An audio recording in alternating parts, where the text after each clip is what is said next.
Three-Fer Thursday.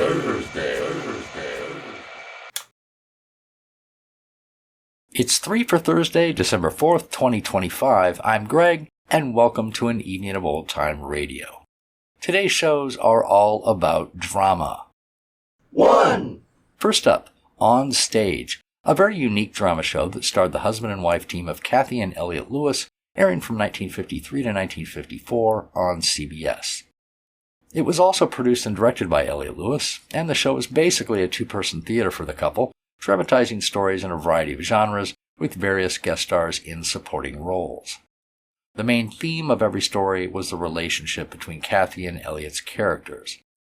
This is the episode 4 Meetings from February 19, 1953, loosely adapted from the story by Henry James about an American schoolteacher who visits Europe and is victimized by her cousin. Enjoy. Good evening. May I present my wife, Kathy? Good evening. I think everyone enjoys reading. Our tastes vary according to author, type of work, and so forth. Some of us like murders or poetry. And some biography or historical novels. In radio, because of time limitations, we find ourselves occupied mostly with short stories. Which brings us to tonight. Henry James is probably one of the masters of that difficult form of writing, the short story. And tonight we have selected for you one of his loveliest. 4 Meetings by Henry James. I saw her but 4 times, though I remember them vividly. She made her impression on me. I thought her very pretty and very interesting, a touching specimen of a type with which I'd had other and perhaps less charming associations. I'm sorry to hear of her death. The first meeting was in the country at a small party one snowy night just at the turn of the century. I'd been invited to the house of a friend for Christmas time. I'd never been in the depths of New England at that season. To me, it was really full of savor. It had been snowing all day on the town of North Verona, and the drifts were knee-high. And inside the large house, the party, the cheer, and the girls quite excited by the attraction of a gentleman from New York. And presently, I was introduced to her, to Miss Carolyn Spencer. You'll forgive me. For what, Miss Spencer? I've asked about you. Oh? I had heard you'd been to Europe, so I asked Mrs. Latouche. She said that was quite correct. And it is, isn't it? That I've been to Europe? Yes. Have you been very long over there? Well, it mounts up, put all the times together. And you've traveled everywhere? I've traveled a good deal. I'm very fond of it and happily have been able. And you know foreign languages? After a fashion. Is it hard to speak them? I don't imagine you'd find it so. Please? Yes. I brought something with me.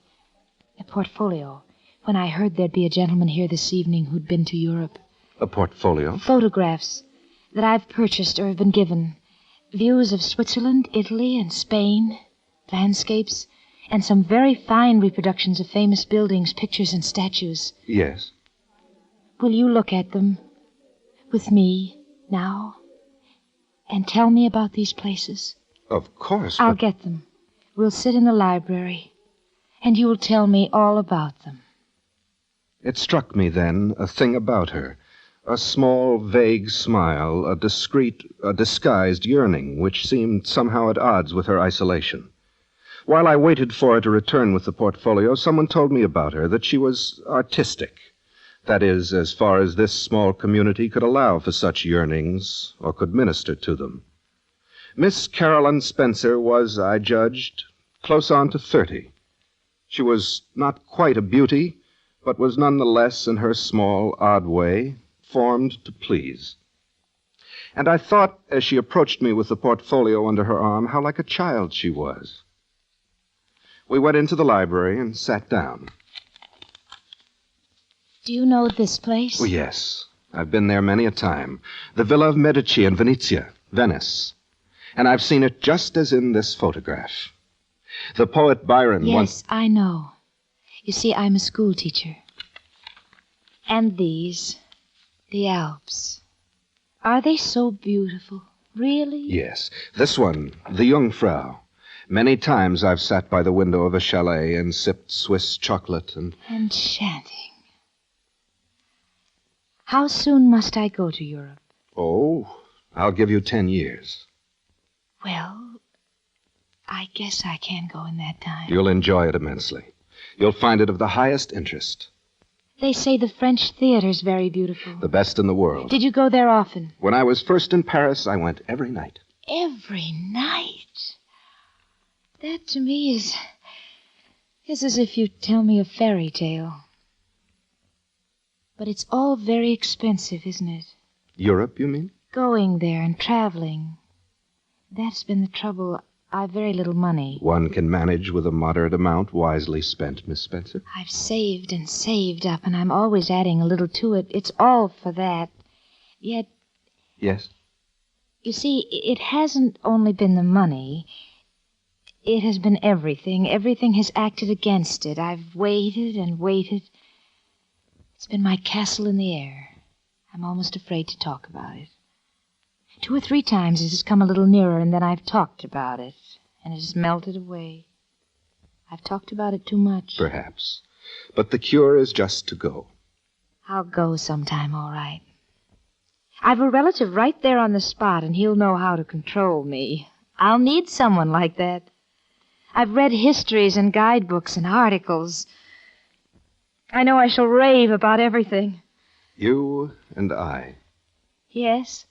We've the great American disease, the appetite for color and form, for the picturesque and romantic at any price. Travelers in a desert, subject to the terrible mirage, the torment of illusion, thirst fever, the things of dreams. And finally, when at last we do see these things, we simply recognize them. What experience does is merely to confirm and concentrate our dream. The way you express it is too lovely. Then you'll be going back. One has to go back. I shall look for you. Yes. And I'll tell you if I'm disappointed. A few months after this, I crossed the sea eastward again, and some 3 years elapsed.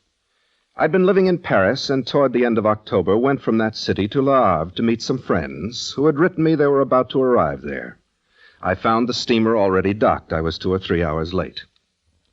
The early autumn day was warm and charming, and I decided to walk to the hotel where my travelers were duly established. The stroll through the bright-colored, busy streets of the old French seaport was beguiling enough. The sunny, noisy quays, the turn into a wide, pleasant street which lay half in sun and half in shade. A French provincial street that resembled an old watercolor drawing. Then stopped suddenly to stare. Just before reaching a quiet, old-world cafe where under an awning several tables and chairs were disposed. A lady, seated alone outside at one of the little marble-topped tables. Something had been put before her, but she only leaned back, motionless and with her hands folded, looking down the street and away from me.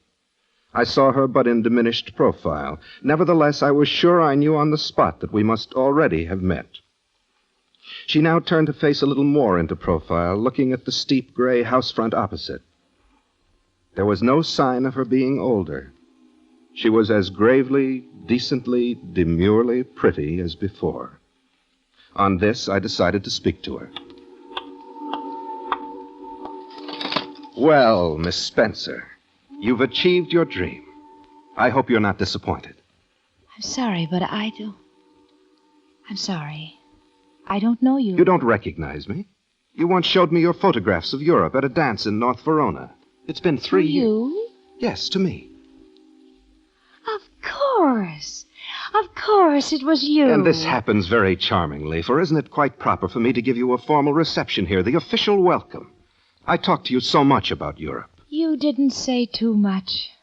I'm so intensely happy. When did you arrive? How long have... On the steamer this morning. I don't know how long I've been here. I don't know. How fortunate it is. What? It's of the miraculous that I should be here, meet you here, receive your very first impressions. Oh, I can't tell you. I feel so much in a dream. I've been sitting here and I don't want to move. Everything so delicious and romantic. First impressions. I've lost I mine. don't know whether the coffee has gone to my head. It's so unlike the coffee of my dead past. A word of caution, Miss Spencer. Yes. Don't spend your appreciation all the first day. Remember, it's your intellectual letter of credit.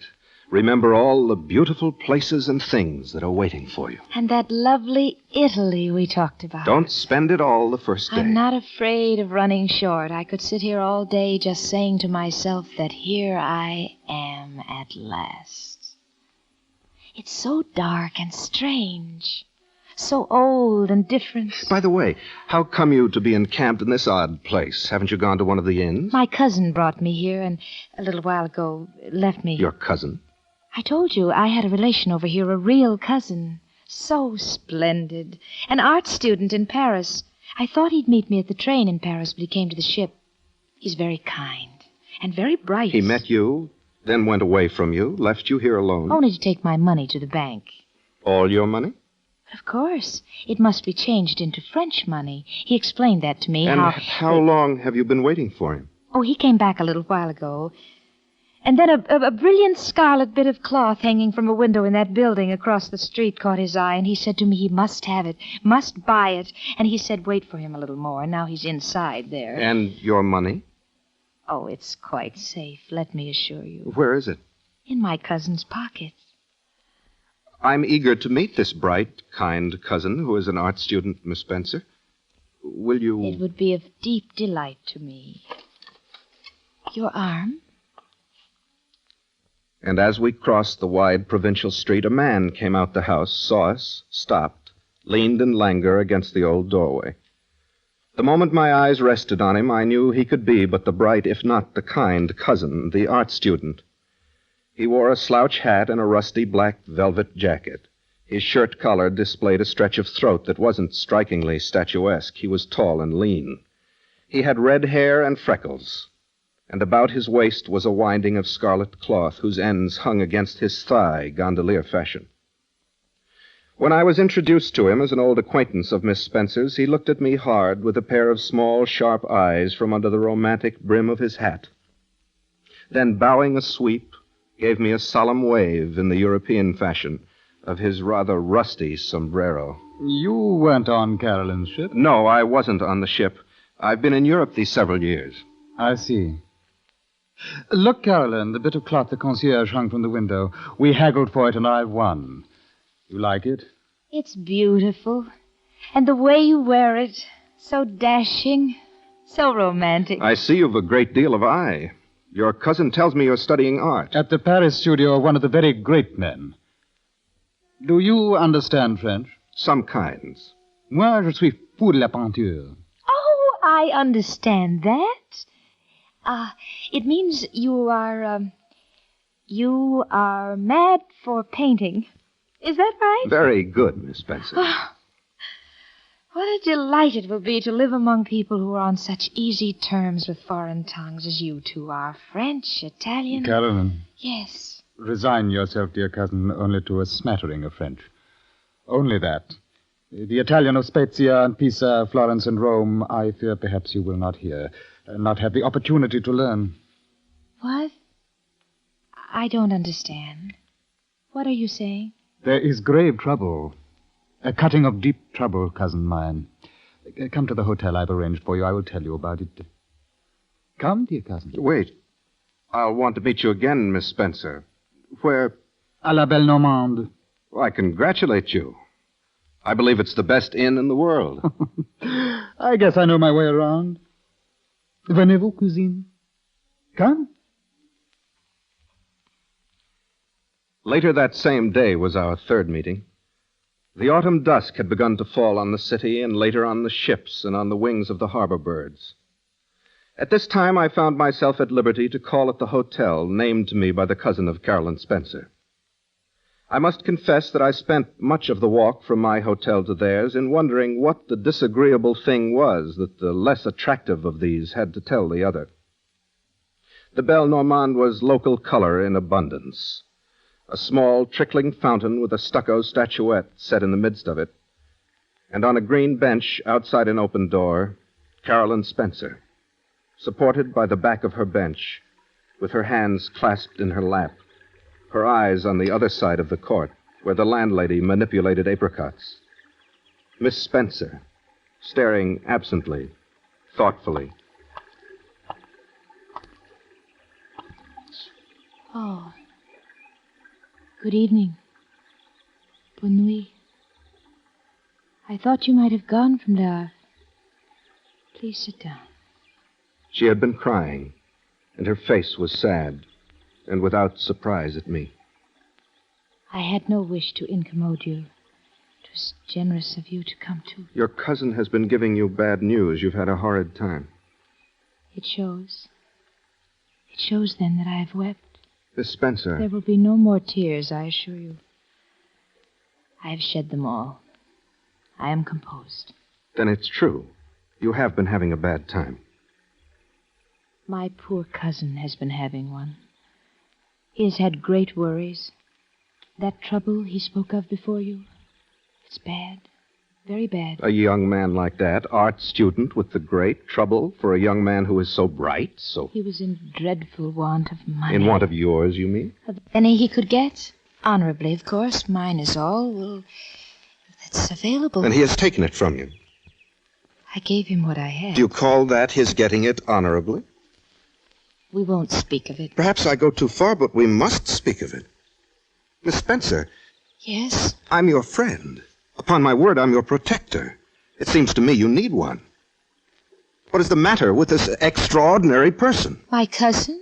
He's just badly in debt. No doubt he is. Why must you pay for that? Well, he has told me all his story.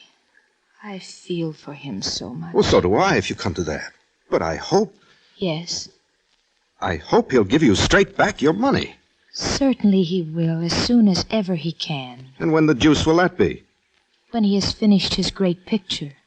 My dear young lady, great picture? Where is he?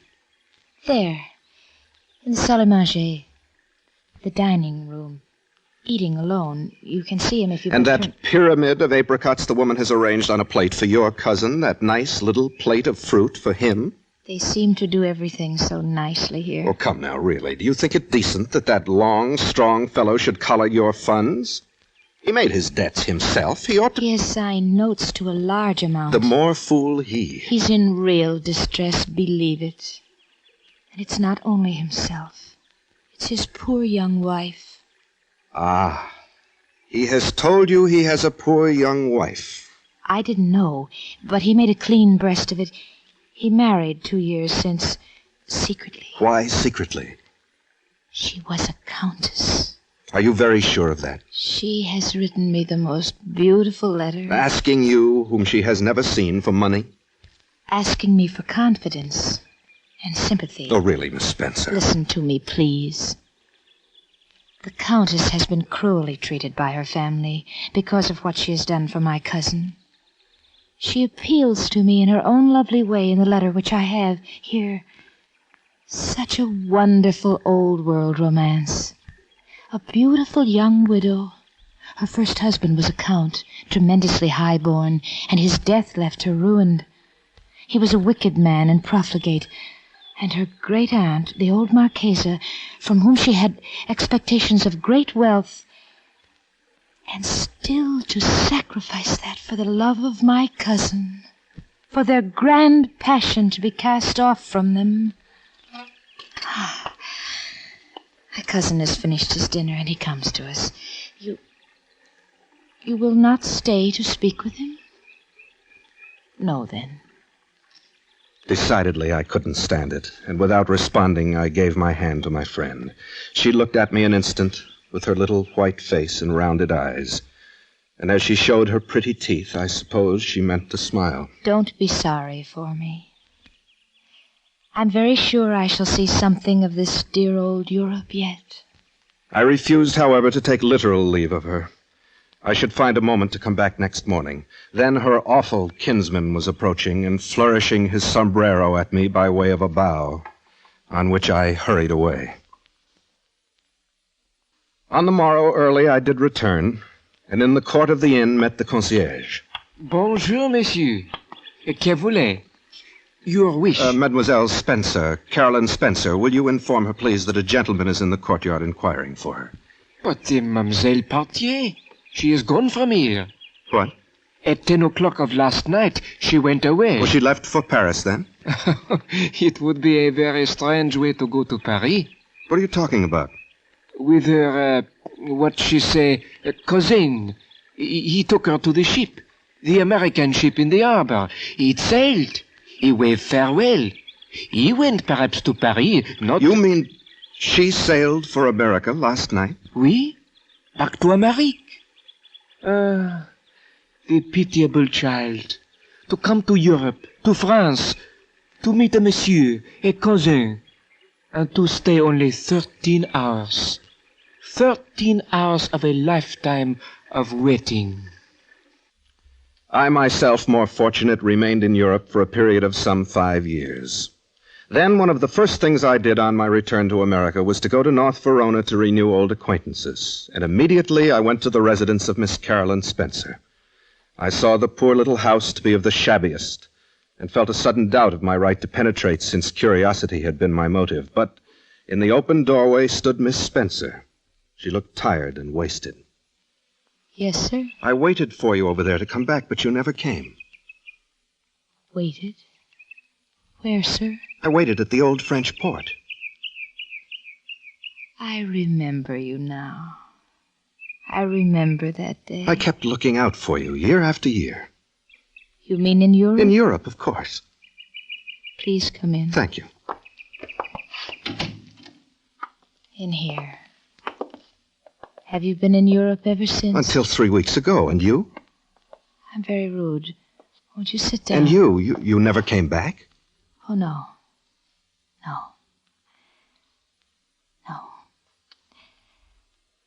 But you remind me. I remind you of that miserable day at the Havre, do I not? It wasn't miserable. It was delightful. Did you come straight back here? I was back here just 30 days after my first start. I've remained here ever since. Every minute of the time. Miss Spencer. Yes? The tour you've always dreamed of. When then are you going to make it? Never. I hope at least your cousin repaid you that money. I don't care for it now. For Europe. Everything's different. I never think of it. He never repaid you then? Please. Please. Pardon, ma chère.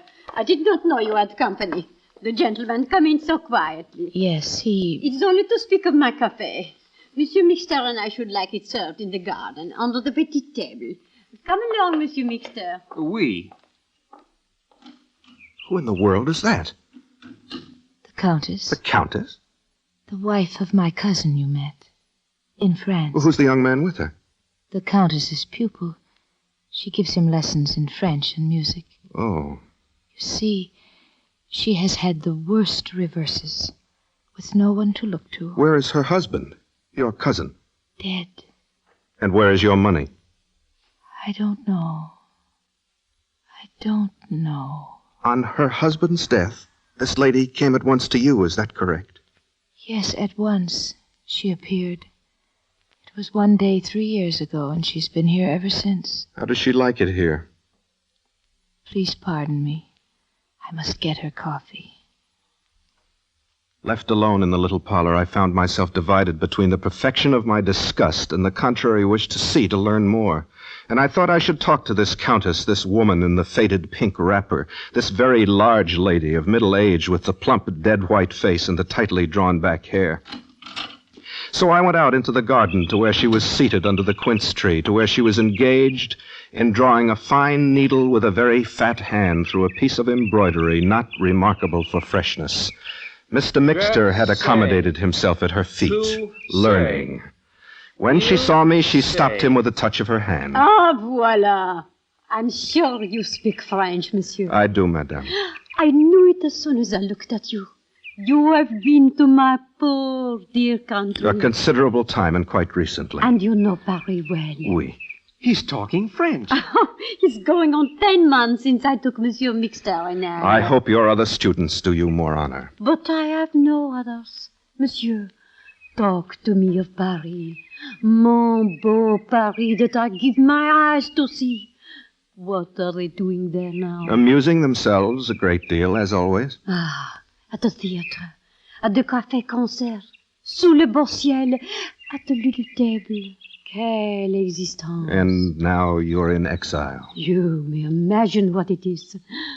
For an hour on the boulevard, Paris. But this Verona, you may imagine. 3 years of this.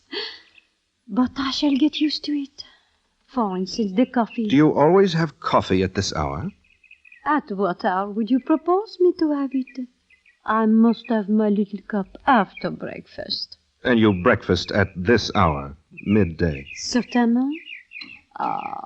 She brings it. My cousin. C'est une fille très charmante. But the coffee is not nearly as good if you have drunk it on the boulevard. I've brought an extra cup. No, thank you, Miss Spencer. I must be leaving. Yes. And what passed between us, between Miss Spencer and me, while she looked up at me, I think was this. The knowledge that I had seen in her set little face, extreme fatigue. And also something else strange and conceived, whether a desperate patience still, or at last some other desperation, being more than I can say. What was clearest was that she was glad I was going. That was our last meeting. That was some years ago. I was sorry yesterday to hear of her death. And yet, when I think of it, why should I be? We were pleased tonight to have Jeanette Nolan join us for the first time. To play the Countess. And to welcome back Byron Kane, the concierge. And Ben Wright, Carolyn's unattractive cousin. Next week, a dramatic script by a comedy writer. Bob Sweeney, comedian and writer of comedy to most of you, tried his hand at the documentary form of drama and submitted an exciting report about a policewoman. Which Kathy and I will present next week. And if our luck holds, Bob will come in and act in his own effort. Until next week, then, thank you for listening, and good night. Good night. 2. Our next offering for you is from NBC Short Story, which, as the name suggests, featured dramatizations of short stories between 1951 and 52. The purpose of the show was to combat what the producers claimed was a lack of respect for the short story as a form of literature. Now, since it was an anthology show, the cast of guest stars was ever-changing, and a large number of writers adapted short stories for each episode, from both famous and lesser-known authors. This is the episode Shadow of Evil from March 28, 1951, from the short story by James Aswell that first appeared in 1949 in the magazine Today's Woman. It's a story of politics, manipulation, self-sabotage, and human frailty. Enjoy! NBC presents Short Story. Tonight, James Aswell. He's been a journalist, a commentator on the turbulent politics of the Deep South, with all their overtones of passion and violence. And out of this background, at least in good part out of this background, he's become a fiction writer, an expert in the form of the short story. James Aswell. Tonight we bring you one of his most compelling short stories. A story set in the dank heart of his Southland, Shadow of Evil. But first a word from the United States Marine Corps. When a young man enters any of the armed services today, he undergoes a period of basic training in which he learns the fundamentals of his service. Probably the best known of these basic training courses is the Marine Corps' famous boot camp. It's at boot camp that he first begins to understand what the Marine Corps is, why it's different from other military organizations, and why the Marine is proud of his outfit. In studying the military history and traditions of his Corps, he discovers many things the history books never told him. More important, he begins to see that he has become part of a great institution, a way of living and a way of fighting of which every American is very proud. Here now, Shadow of Evil by James Aswell. The dawn is cool and full of promise, and the promise is false. This should be the happiest of days for me, and yet, even now, while my husband loads the car for the trip to Capital City, I feel faint spectral shocks, and in the bright dawn, the shadow of evil is upon me. Clary! Yes, Steve? Well, are you going to stay up there on the porch all day, honey? Come on. The car's all packed. Coming.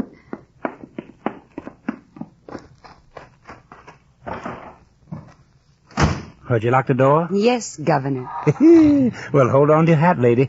This is it. Before us lie 200 suffocating, glare-flashed miles of highway to Capital City. This is the Glory Road. The end of the big dream for Steve. Yes, most certainly the end of some dream. You happy, honey? Well, what woman wouldn't be happy at the thought of her husband running for governor? Well, you seem kind of quiet. You're going to be the governor's wife, honey. The first lady. Don't that mean anything? The governor's wife. You're proud of me? Proud as proud. A little frightened, too, Steve. Hey, honey, I haven't had a drink for 8 months. You know what that means? I do, Steve. It's wonderful. Oh, I got it licked 3 ways, honey. Well, it was you who did it, Steve, not the doctors. Well, maybe. But you can bet your boots that Kanga knows it. Yes, sir, I've got it licked or he wouldn't have asked me to run on the machine ticket. How about a kiss, honey? Oh, I'm going to need you, Clary. I'm going to need you to help me. Yes, Steve. I know. Is this why I'm afraid? Is it remembering? It was always just one, honey. Then the brawls and disappearance for days and weeks. And then at home, Steve crawling around the house, begging for a drink, whimpering like a baby. And the inevitable finale in the rest home in the neighboring state. Is it over? See how he rubs the scar on his wrist. He does that when he's upset. Do you realize, Mrs. Lenahan, that you and me have got a doggone good chance of living in the governor's mansion for the next 4 years? Yes. Well, doesn't it give you a bang, woman? Clary, what on earth are you dreaming about? Funny, I was just remembering when we first met at Central State. Oh, Lord. Lord, we were a couple of crazy kids. You were going to have a band, and I was going to be your vocalist, remember? Yeah. Shucks, that was kid stuff. That was terrible junk, Ree. Was it, Steve? You know it was. Darn fool, I swear I... Did you see that truck almost run me off the road? Doggone. Light me a cigarette, will you, Ree? Yes, darling. Yeah, I reckon politics runs in our blood. I got elected to the State House of Representatives easy enough, didn't I? Well, with the right kind of a publicity manager, I could... Say, what about that friend of yours, honey? You know, the fellow that used to teach at Central State and then went into the newspaper business? What was his name? Hugh? Yeah, that's it. That's it, Hugh Kempton. What do you think of Hugh Kempton, honey?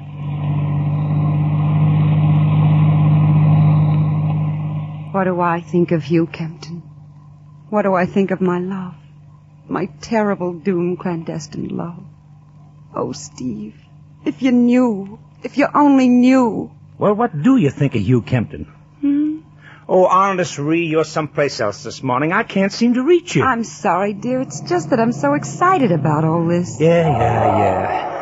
Look, I got a mission here, honey. In this dirty little town? Well, this is the kind of dirty little town that wins elections, honey. Come on.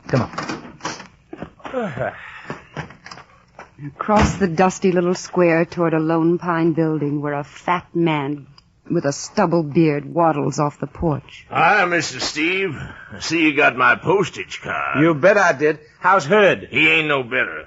He's sick with worrying, too. Well, we're going to fix that, sure. Claire, honey, I want you to meet my good friend Pete Mastic. Pleased to meet you, ma'am. I knowed Steve's father. He was a fine man. This way. Come on in. Am I going to faint? The air is gagging, sour. The room is disordered. The man in the rocking chair is wizened and small. His head sits crookedly on a withered body. He has any age, beyond 50. This is Mr. Lenahan, Hurd. I know who it is. Yeah. Is this your Mrs. Steve? That's right, Hurd. Honey, this is my good friend Hurd Mastic. Well, he just about runs politics in this here part of the state. Yeah, you only lost 17 votes for Carl out of 180 last election. You tell him that when you see him, Steve. I want him to know. Oh, the governor knows you're a great friend of his, Herd. Excuse me for not getting up. I've been sick as a dog. That ain't no lie. You know I'm a Kanger man, Steve. Always was. But I supported your dad last time I run. Yeah, he was the smartest and greatest senator this state ever had. If you're half as good a man... What's on your mind, Herd? And now, suddenly I understand something about my husband. How many times, Steve, have you been compared and found wanting? Yeah, they broke the mold when old Senator Lanahan died. Kanger's going to run you for governor, I hear. Well, it isn't set yet. You'll win. With your pa's name. We'll back you, boy. What is it you wanted, Herd? Yeah, I want you to do something for me. Well, sure, Herd. You know me. My boy, Willie. Trying to take him away in this new draft. I want you to fix it with Carl. What? Well, Herd, I can't do a thing like that. Oh, Carl can do it in 5 minutes. I've done a lot for Carl, and by thunder, I want this favor. I'll see, Herd. I'll most definitely see. Don't see. You tell Carl Kanger. C.K. Fenner is chairman of the draft board. Knows Carl thing to a truck deal some years back. All right, Herd. All right, I'll take it up with the governor. Yeah, see what you do. We're going to help elect you, boy. But you gotta pull with us. Yeah, you know what I mean?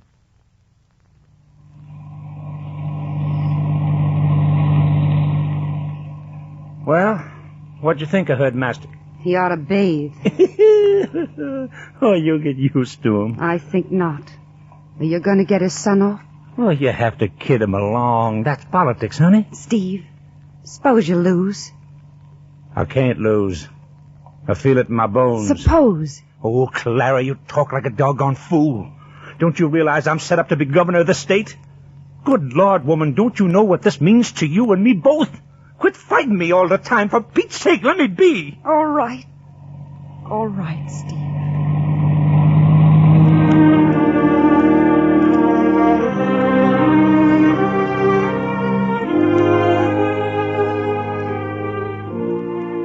We drive on in silence. I try to sleep. But all I can think about is the postcard I sent to Hugh, telling him that Steve and I would be in Capital City tonight. I wonder if he'll come and see me.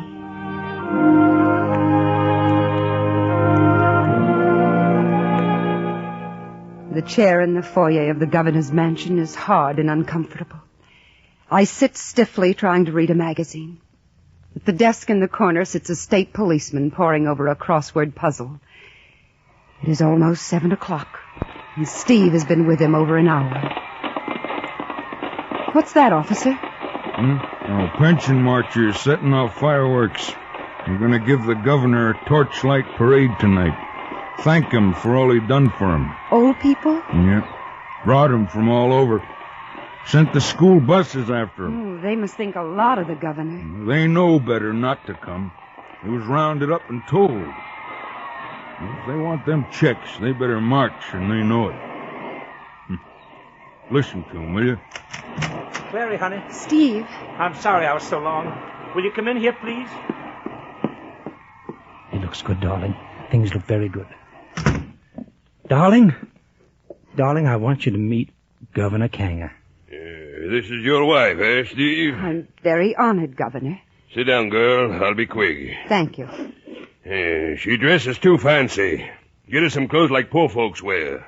Afraid to sweat. You hear, girl? I'm going to make your husband governor.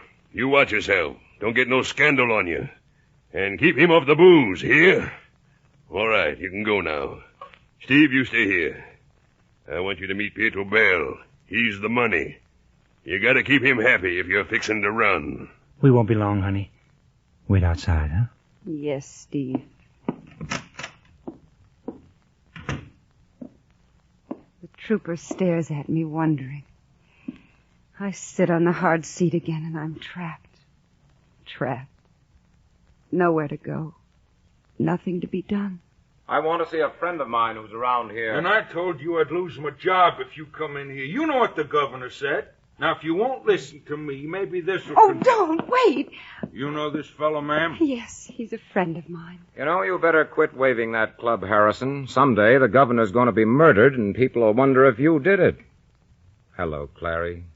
You look swell. He looks the same as ever. Tall, angular, slightly stooped. Owlish behind the horn-rimmed glasses. Now, listen, you can't stay in here. Okay. Sorry, Clary, I'm verboten in here. Where can I call you? Wait, I'll walk outside with you, Hugh. Now, ma'am, the governor... Oh, you shut up. I'll do as I please. Come on, Hugh. Magnificent. Oh, they make me so mad sometimes with their self-importance. Let's talk here. From what I hear, this'll soon be your front porch anyway. Hugh, I'm glad to see you. So glad. I've thought about you. I've thought about you, Clary. I'm leaving here, you know. I didn't know. Going with the AP in Washington. Tomorrow. I'm glad I got to see you one more time. You're leaving? For good? There's nothing here for me anymore, Clary. Steve will probably be elected from what I hear. It's horrible. Don't you want to be the governor's wife? It's these people. Master, Kanger, Bell. Hugh, tell me what's going to happen to us. To Steve and me. Steve has a magnificent opportunity in this state, Clary. He can stand up to these people, even to Kanger. He can do a lot. You're wrong. They're running Steve because he's weak and they can control him. No, Clary. Listen, this gang knows the things they've been doing are going to blow wide open. They smell jail, and the only way they can prolong the stealing is by running someone with a name that means self-respect and decency. Sure, they want to control Steve. But he can balk them, Clary. He can make them sweat if he has the courage. If? You still love him, don't you? I don't know. He's changed so. This ambition to be governor's under his skin, it's eating him. Oh, Hugh. Hugh, hold me. Hugh, just for a minute, please. Clary. Little Clary. Hugh. Do you still want me? I never wanted anybody so much in my whole life. Then let me go away with you. Away from here. Oh, Hugh, take me with you. No, Clary. No, I won't be an escort out of Dublin, honey.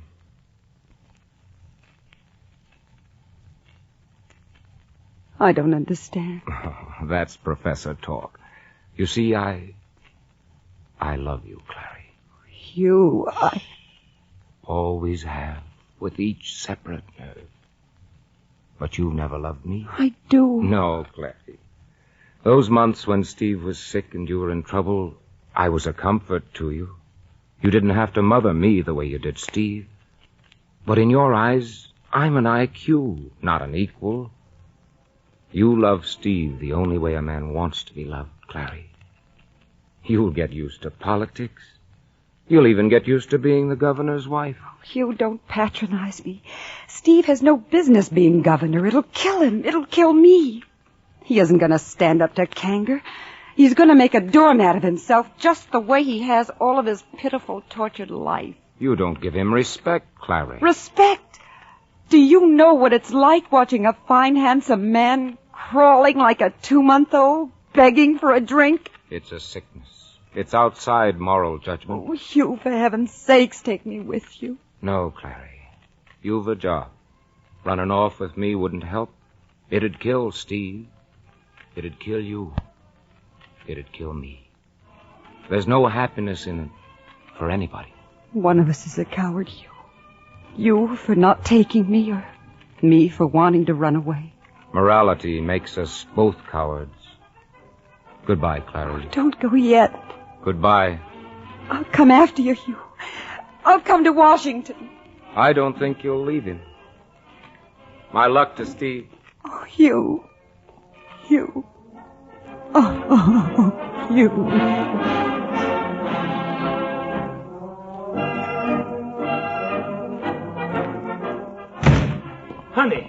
Honey, what the devil are you doing out here? You're holding up the works. I wanted some fresh air. Fresh air? Oh, listen, honey, we're supposed to ride in that parade, the second car. You can't keep a governor waiting. Steve, please. You gotta show some consideration, honey. Steve, let's not quarrel. Please, I'll do anything, but don't let's quarrel now. I couldn't stand it.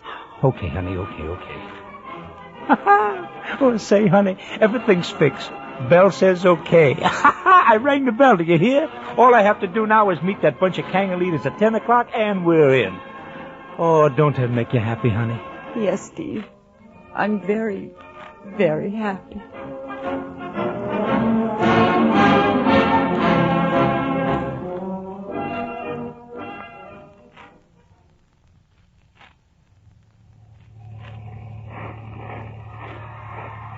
The limousine is a dark, soft cradle. We roll along the tree-shrouded street where a ragged crowd stares without enthusiasm.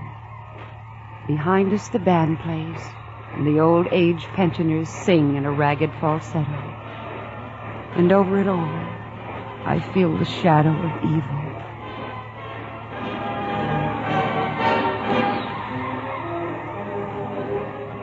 After the parade, honey, we go back to the mansion for some barbecue, and then at 10 o'clock I meet the bosses. If they say okay, well, that's it. I'm in. Well, what's the matter? I wonder why we're stopping. Steve, that man on the curb, he's coming toward our car. What the devil does Steve, he he's got something in his hand. He's going to throw it at us. Steve, look out! Run this for governor, you Kanga hound! It's all right, honey. It's all right. They got him.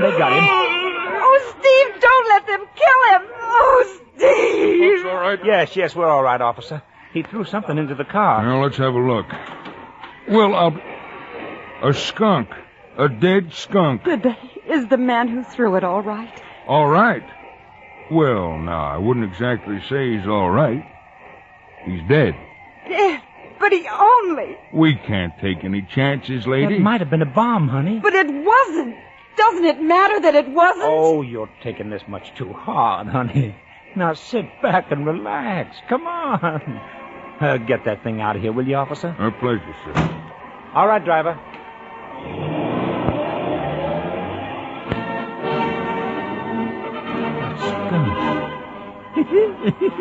You smell it? It's really not as bad as you think, being thrown in here like that. The crowd is quiet now. A man is dead. What prompted that final futile gesture of defiance? A dead skunk thrown into a car. Are there more like him? I look as we move along at a silent, staring, faceless throng. Their silence screams at us. Beware.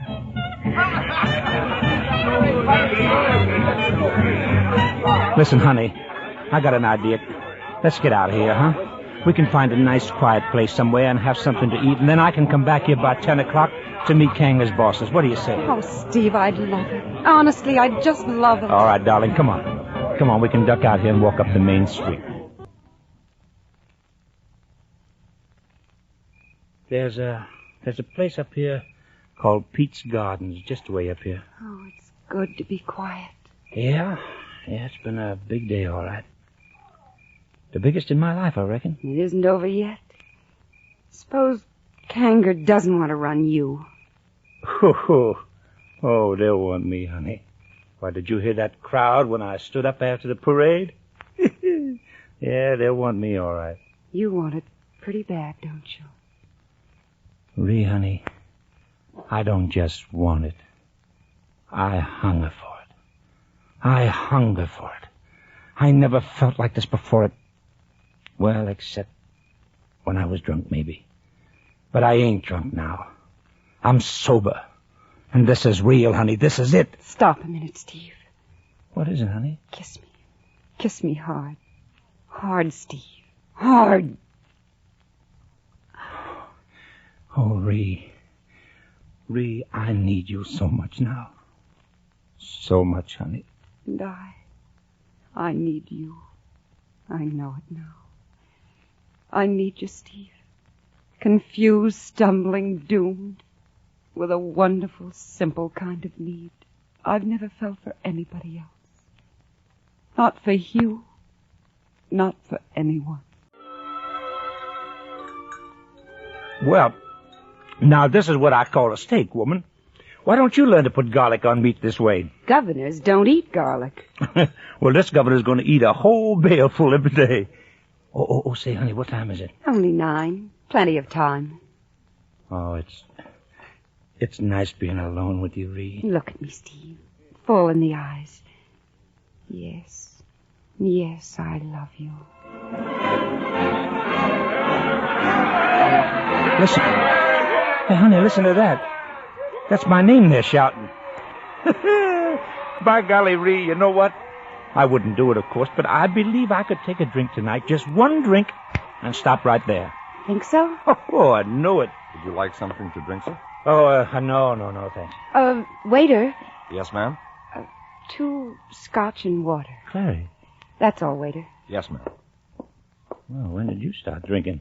And why, too? I want to prove something. What? I want to see you take a drink, Steve. Just one drink. And then stop. Clary, I swore I'd never take another drink. I've licked it. That isn't licking it, Steve. Well, you haven't licked it until you can take it or leave it. If there's no choice, then someday you'll start feeling low or sorry for yourself again, and wham. But if you had the control to take one drink and stop... Clary, you don't know what you're doing, honey. Yes, I do. It's that first drink that's got you frightened. It's always there, always in the back of your brain, whispering, "Come on, take me, and I'll destroy you." I don't know. I don't know, Clary. You've always been there to say no for me. Well, sometimes you've got to say it for yourself. I won't be there every time, Steve. Honey, whenever I've been tempted, I've thought Clary will be ashamed of me. I can't do this to her. And now you're telling me it's all right. Yes. Your drink, sir. What am I doing? He won't be able to stop. I know that. I know it as I know I'm a woman. And it'll start again. The old cycle. The sodden nights and days of insecurity with Steve raving drunk. The horrible beatings. And the sly patronage of psychiatrists for both of us. But at least I know this. I can meet that and deal with it. This evil slime into which he's being dragged. I can lose him to that. He can lose what little self he has. So I will endure it. And this time there'll be no Hugh. Nobody to run away with. Nothing. Nothing but Steve. Well, darling? I can do it, Clary. I can do it. I'm confident, Clary. Here's to us, Steve. To us.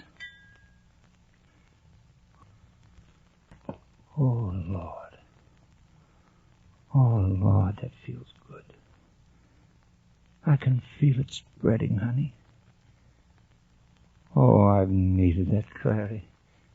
I've needed it for 8 months now. Would you excuse me a moment, darling? Powder my nose. Don't be long, dear. I won't. Oh. Waiter. Yes, sir? Another one, please, and make it quick, will you? Huh? Yes, sir. I understand, sir. Give me the number of the Star Ledger, please.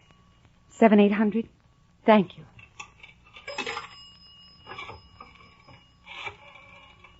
Oh, God forgive me. God forgive me for what I'm doing. Star Ledger, McCloskey. Hello?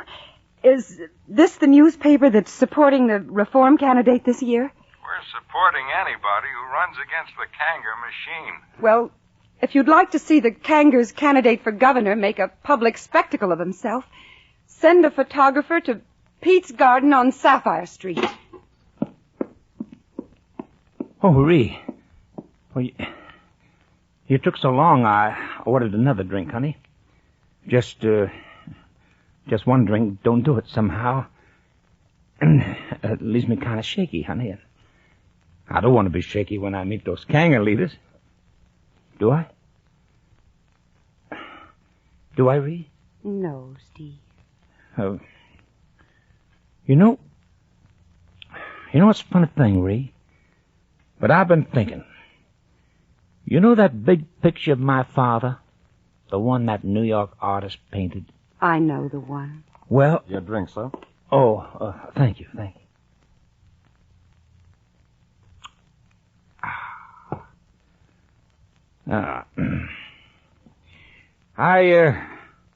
I've been thinking, honey. When I'm governor, we're going to hang that picture right over the front door of the mansion. Yes, sir, when I'm Governor Ree, Ree, do you hear me? Yes, darling. I hear you.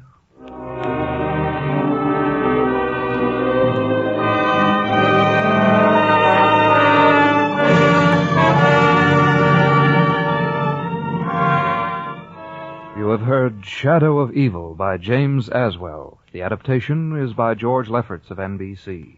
In tonight's cast, Steve was Wally Mayer. Clary was Kay Stewart. Pete was David Wolfe. Hurd was Earl Lee. The trooper was Shep Mencken. Kanger was Nestor Paiva. Hugh was Donald Woods. The waiter was Marty Warren. Your announcer, Don Stanley. The director of NBC Presents Short Story is Andrew C. Love. Be with us next week at this same time as NBC Presents Short Story. Next week, we bring you a story by one of America's greatest living writers, William Faulkner. The story, Honor. Hear it next week. And in the meantime, bear in mind this message from the United States Marine Corps. A brand new Marine at boot camp learns things about his Corps and his country which tend to change his outlook. These changes aren't confined to his attitude alone. He also changes physically. Boot camp training has a tendency to slim down the heavy ones and fill out the light ones. Boot camp training is rugged, designed to get a man into the best physical condition in the shortest possible period of time.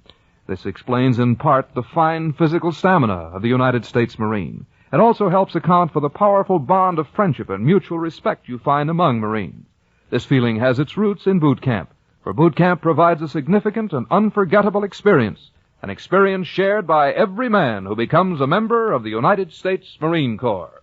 Remember, when you give to the Red Cross, your gift is a lift to our fighting men. Tomorrow, listen for authentic and exciting Dragnet on NBC. 3. Radio City Playhouse was another great drama anthology show that ran from 1948 to 1950 on NBC Radio, and it was directed by Harry Junkin.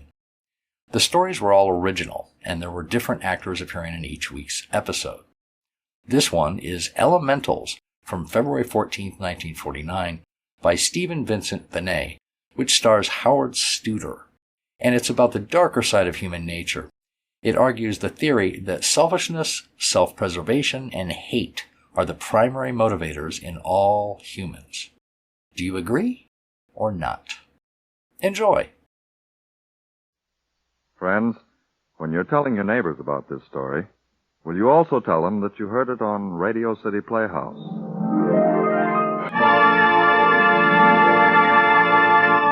Ladies and gentlemen, here's the director of Radio City Playhouse, Harry W. Junkin. Thank you, Bob. Friends, tonight's story was written by Stephen Vincent Benet, Pulitzer Prize winner and one of America's most outstanding men of letters. Elementals is a shocking story concerning the deep and hidden chambers of the human soul, which, once they have opened upon a man, leave him changed forever. The leading role of Sherwood Latimer is played by a young actor new to Radio City Playhouse, Mr. Hal Studer. Mr. Studer began his radio career in 1946 in NBC's The Adventures of Frank Merriwell. He was recently featured in the Broadway success Hope is the Thing with Feathers, and he now has more radio and television engagements than he can handle. Here, then, is Elementals by Stephen Vincent Benet, starring Hal Studer as Sherwood Latimer. Attraction 26 on Radio City Playhouse.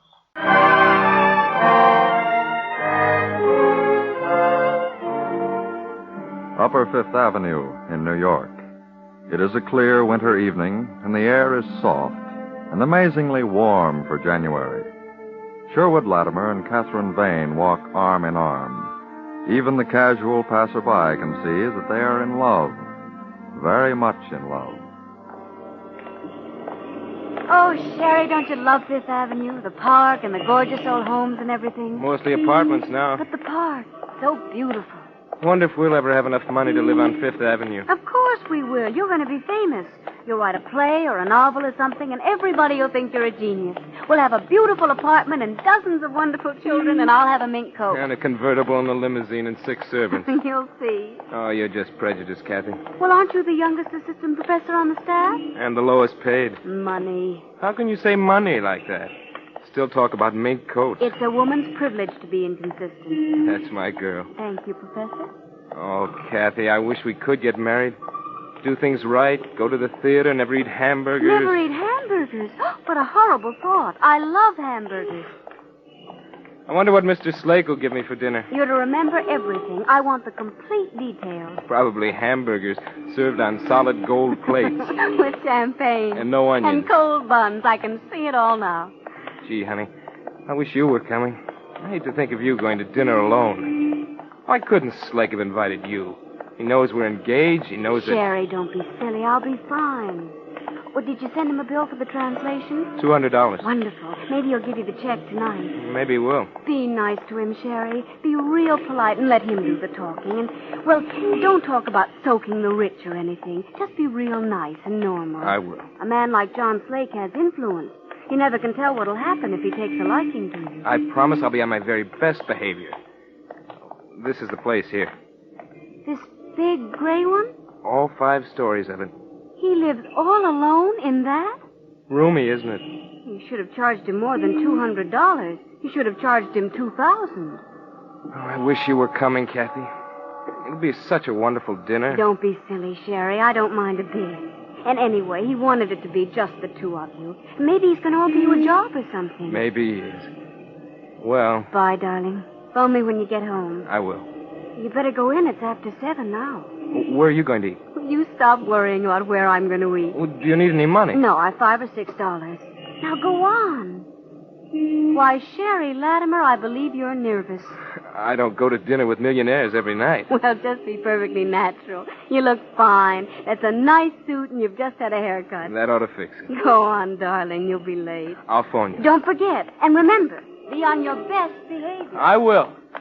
Bye, Kathy.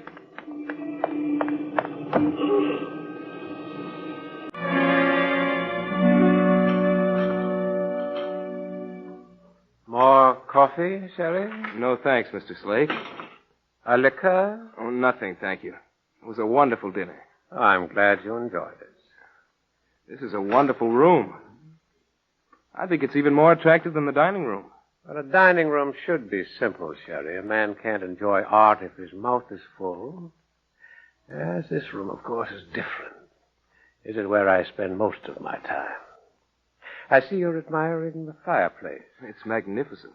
16th century Italian. I had it shipped block by block from Rome. Oh, by the way, speaking of 16th century Italian, I have your check here for the Guicciardini translation. Oh, there's no rush, Mr. Slake. Any time. Not at all. I made it out before you arrived. There you are. Thank you. Thank you very much. You did a splendid job. Splendid. You're the best man in the country on Italian translation. Oh, thank you. You're very kind. Tell me, Sherry, what did you think of the little experiment of Prince Alessandro? Oh, which one? Well, you remember the chapter, Merry Diversions of Prince Alessandro? I ought to. Took me long enough to translate it. What did you think of Alessandro? Oh, I thought him an animal. An incredibly cruel animal. Oh, really? Oh, well, I thought it rather intriguing. A very clever way of proving that there are but 3 elemental emotions. I see you're admiring my harp. Yes. Do you play? A little. Music seems to release me from the dull vulgarity of life. You know, there's a certain spirituality about the harp. It seems to embody every... How shall I say it? There's such an aesthetic feel about it. Sometimes I sit here all night and just play. I find it very soothing. You play beautifully. An amateur, but I enjoy it. You know Brahms? No, I don't. Pity he wrote so little for the harp. He's my favorite composer. I'm afraid I'm not very musical. So, you consider Prince Alessandro an animal, do you? You're very young, Sherry. As a matter of fact, I was going to suggest to you that... Oh, no. No, I suppose you wouldn't consider it. Consider what? I understand you're engaged to a Miss, Vane? Catherine Vane? Yes. She works in the secretary's office at the university. Are you, in love with her? Very much. Planning on getting married? As soon as we can afford it. But, you can't afford it now? Well, assistant professors aren't too well paid. No, I suppose they aren't. What did you mean when you said I wouldn't consider something? Sherry, I'm a very rich man. I've literally so much money I don't know what to do with it. I'm 54 now, and I've experienced everything. I've been everywhere, I've seen everything, I've done everything. Sometimes I get very bored indeed. So, I thought maybe that perhaps you might be interested in giving me a little amusement, and at the same time earning yourself some money. I thought that perhaps you... No. It's ridiculous. What's ridiculous? Huh? Well, I'm intrigued with Alessandro's experiment. I'd love to repeat it. You're not serious? Yes, I'm serious. But I don't understand. I'd pay you $25,000. Not to go... Exactly. Now, look, I thought it all out this afternoon. There's space on the 4th floor of this house that's never used. Now, I would lock you and Miss Vane in adjoining rooms, see. I'd have a glass partition built between them so that you could see each other but not communicate. And, I'd cut the time down to 7 days. After all, neither you or Miss Vane have the physique of the 16th century Italian. You're not actually suggesting that Kathy and I should... But of course. For $25,000. Isn't this a beautiful melody? So sweeping. So sad. I wish I'd known, Brahms. I wish you'd leave that harp alone and tell me what's on your mind. Well, it's very simple. You and Miss Vane need money. Or shall I say you'd like to have it. So, I'll pay you $25,000. You'll be locked in 2 rooms that are separated by a glass partition. You'll go, each one, into one of these rooms on, let's say a Sunday at midnight. And until the following Sunday at midnight, you'll be given nothing to eat. Nothing. You'll be allowed plenty of water, and that's all. You'll starve yourself for 7 days. And at the end of the week, on the 2nd Sunday at midnight, I shall raise the glass partition and place a thick slice of bread and butter exactly halfway between you and Miss Vane. And pay us $25,000? No, Sherry, not quite. You see, I agree with Alessandro. There are just 3 elementals: fear, hate, and hunger.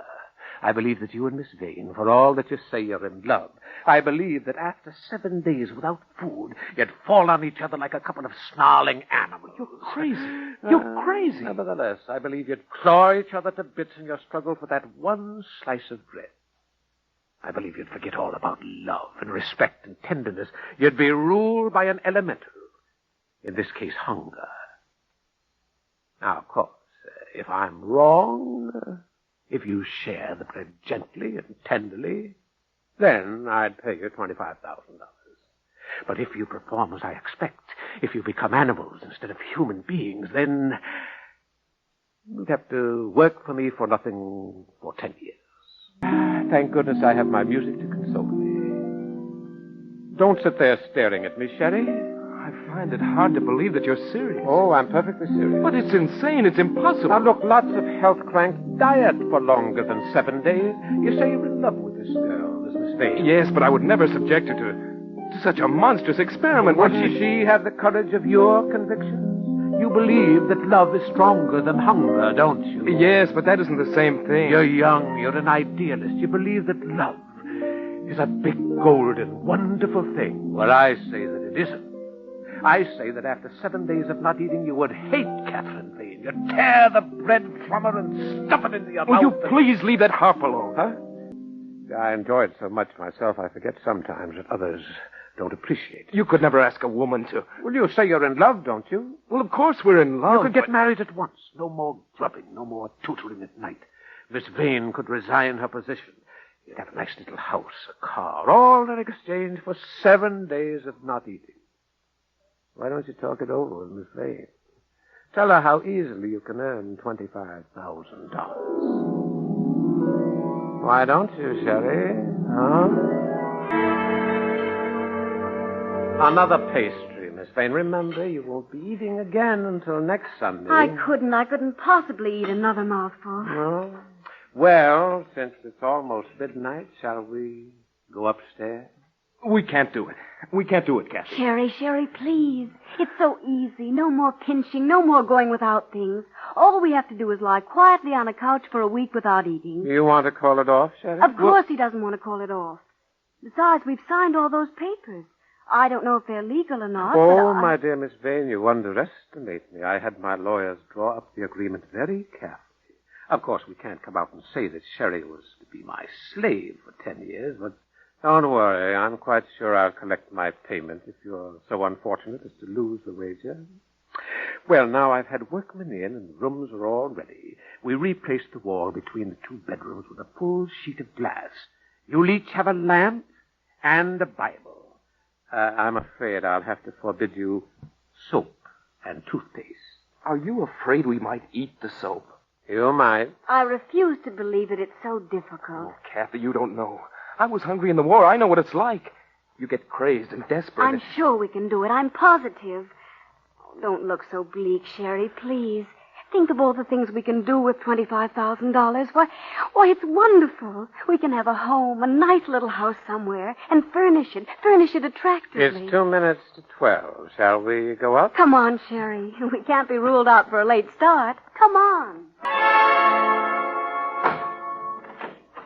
Sherry, this is your room. They're exactly the same, except that your wallpaper has bluebirds, whereas Miss Vane's has daisies. Hello! Kathy! Oh, she can't hear you. That glass partition between you is an inch thick. Oh, yeah. Oh, Slake, she's so tiny. She's such a little bit of a thing. I look As at you her... observe, when the lights are on, in both rooms, you can see each other very well. Look, Slake. Now, I shall visit you once every 24 hours. There are glasses in the bathroom there. Drink as much water as you wish. And at 12 o'clock next Sunday night, this partition will rise. I had it specially installed, as I told you. So, at next Sunday midnight, I shall bring you one thick slice of bread and butter. You'll be exposed to the food for 20 minutes. I shall take pictures. If God can possibly condone such idiotic treatment of the human body, I'm sure he'll help us. Oh, that's very good, Sherry. I think you're going to need help. Is there anything else? I don't think so. Miss Vane looks very lovely, Sherry. She's a most charming girl. I don't wonder that you're in love with her. But remember, there are just the 3 elementals. Fear, hate, hunger. And now, of course, that you've lost your wager. Heckling us wasn't part of the bargain. I can see you now, clawing at each other like animals. Oh, stop it, stop it. Oh, say, by the way, Sherry, I ran across the most tantalizing thing today, a sort of harp concerto written by a chap called Malneck, Matty Malneck. It's called Harp Fantasy and Jazz. Exquisite thing. Will you stop making small talk and leave me alone? All right, Sherry, I'll leave you. Until tomorrow night.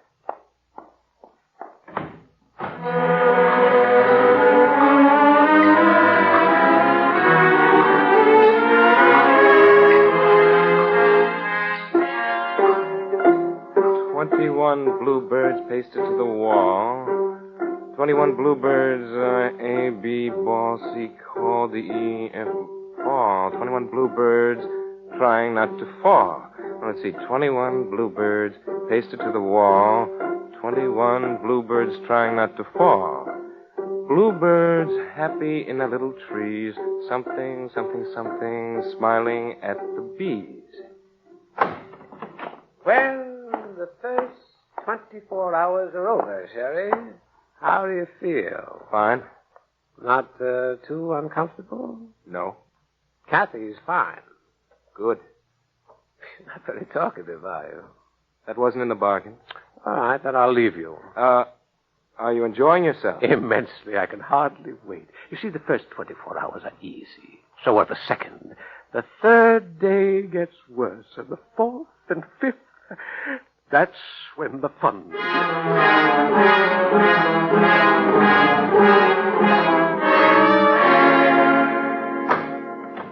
Well, hello, Sherry. How are you You tonight? stole my Bible. You stole my Bible when you were in here yesterday. You deliberately stole my Bible. Sorry, Sherry. You were getting a little hysterical. The Bible is on the floor right in front of you. What? What's the matter? Why are you pointing at Miss Vane? She has moved. Nonsense. She's asleep. I can see her breathing from here. Say, you'd better get hold of yourself. This is only the third day. Good evening, Sherry. Sherry, wake up. That's it. How are you feeling? Go away. You know, you're an admirable guest, you and Miss Vane. You make so little demand on one's hospitality. I've just been in to see her. She sent you a message. Don't you want to hear it? I see my elemental has begun to touch you. You're not so interested in Miss Vane now, are you? Why can't you leave me? Why can't you leave us alone? You weren't supposed to torture us. My dear fellow, I'm interested. Believe me, I worry about you both. I thought of you tonight at dinner. The bisque had a trifle too much whipped cream for my taste. But the roast was perfection. Rich, red, succulent roast beef. That wonderful, delicate shade of pink. It cut like butter. Shut up.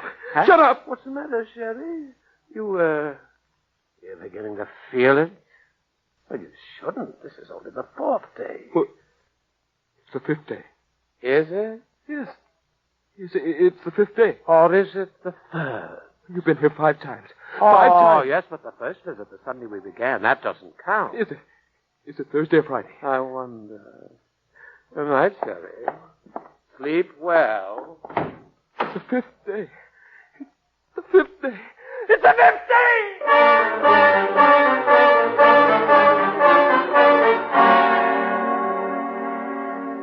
Oh, let me sleep. God in heaven, let me sleep. Please don't let me think about food. Please don't let me think about food. Sausages.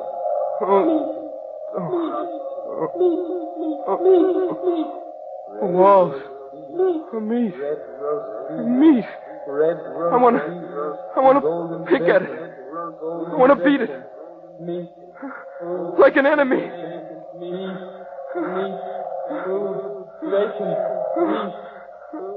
Hot cake. Golden puffy. Drowned in maple syrup. Little sausages. Bursting with meat and spice.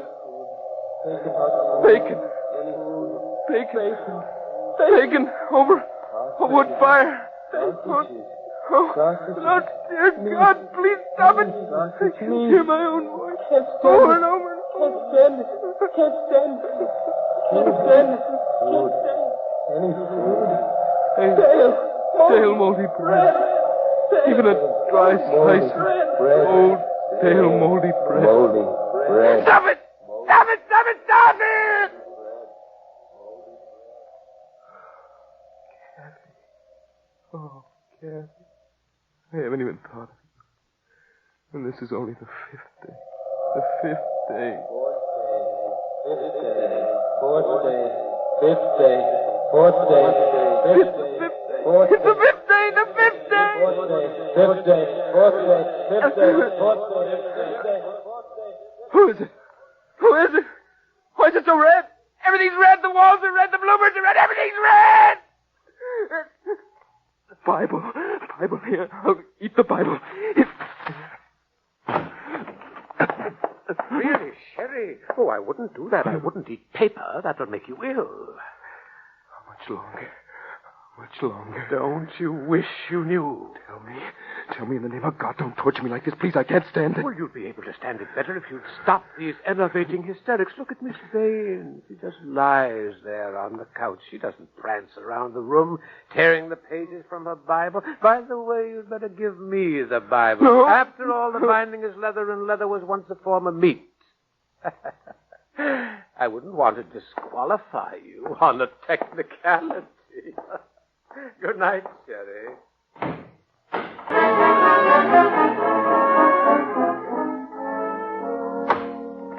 Well, the time is up, Sherry. Sherry, 7 days are up. Oh, you'll revive soon enough. I've brought you a wonderful thick slice of bread and butter. If you'll just permit me, I'll shove your couch over against the glass. Can you hear me? Sherry, can you hear me? Where am I? At this moment, you're about 1 foot away from Catherine Vane. There's just a sheet of plate glass between you. Remember, I had the glass partition installed. It's like a great big window between two rooms. Remember? Sherry, remember Kathy? Kathy? No. Now, I'm going to raise the glass partition now, Sherry. I'm lifting it up.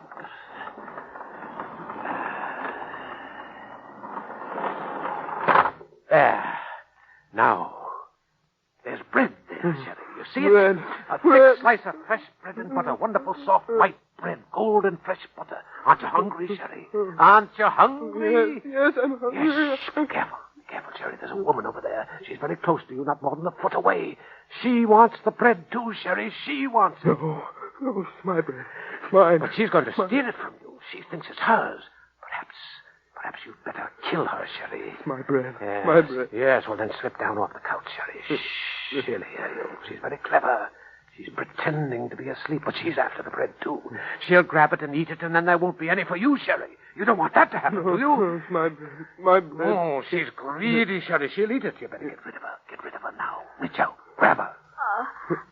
I'm so hungry. Quick, Sherry. Eat it. You've got it in your hand. Eat it. You can't have it. You can't have it. It's mine. It's my bread. It's my bread. Oh, then eat it, you imbecile. Go on, eat it. Stuff it into your mouth. Go on, go on. Jerry, it's me, Kathy. Oh, Jerry, I'm so hungry. Kathy, bread. Eat it. Eat it, you fool. Eat it. Bread. Kathy. Jerry. Kathy. Oh, Kathy, darling. Here, just a little bit. Chew it slowly. Here, Kathy. No. Eat it, you idiot. There's only one slice. Eat it. Kathy, darling. Chew it slowly.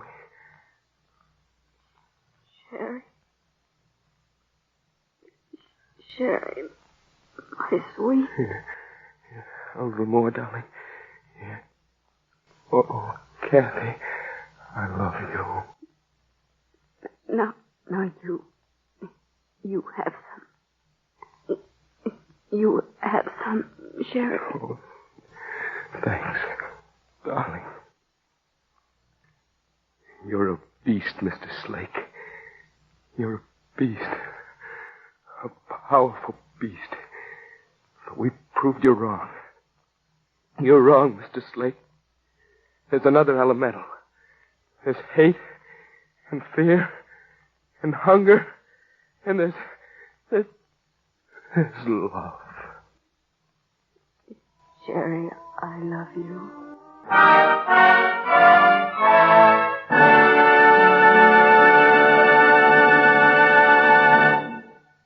You have just heard Elementals, written by Stephen Vincent Benet and directed by Harry W. Junkin. Hal Studer starred as Sherwood Latimer. James Van Dyke was John Slake. Kathy was played by Marilyn Erskine. The music was composed and conducted by Dr. Roy Shield. Harp solos were by Edward Vito. Radio City Playhouse is supervised for the National Broadcasting Company by Richard P. McDonough. This is Harry Junkin again. Next week, a story that in principle is as simple as 1 from 3 leaves 2. In fact, that is its title, 1 from 3 leaves 2. A dramatic and suspenseful story starring Jan Miner and John Larkin. Next week, Attraction 27 on Radio City Playhouse.